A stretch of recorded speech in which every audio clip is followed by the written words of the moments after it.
Hello there, Keith Schweigert and Tim Gross here with the Huddle's pregame show. We're getting you ready for the District 3 playoffs, which get underway Friday night. The LL League has 6 teams going for the District Gold. In our other video, Tim and I took you through the Class 6A bracket, which features 3 teams from Section 1. In this one, we're talking about the matchups for the 3 playoff teams from Section 2.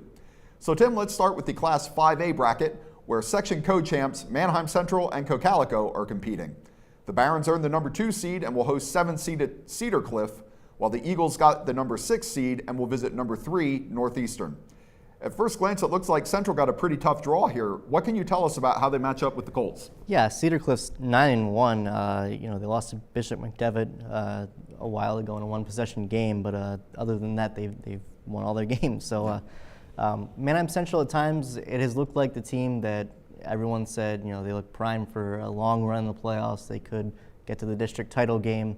And then a couple of weeks, it kind of got a little dicey for them. So, I think lately Manheim Central has kind of righted the ship. They've scored 128 points in the last 2 games, 169 in the last 3 games. So that's about 56 points a game. I think their offense is really firing on all cylinders. And those Section 2 defenses they've gone up against haven't been slouch defenses either. So I think Manheim Central, can continue the role that they're on and get past Cedar Cliff, even though it's a pretty tough draw for them. Okay, let's look at Cocolico, which has to go on the road in the first round, visiting Northeastern. How do you think the Eagles stack up against the Bobcats? Yeah, Northeastern, where Manheim Central was on a roll offensively, Northeastern defensively, 3 straight shutouts. Wow. It's going to be a challenge for Cocolico.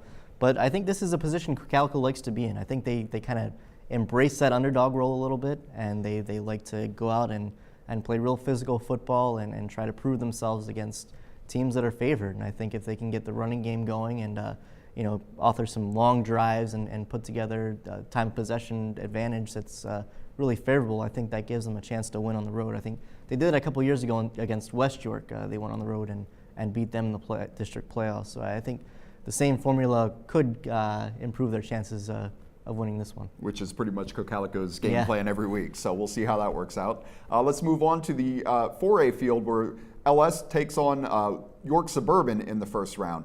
What can you tell us about that game?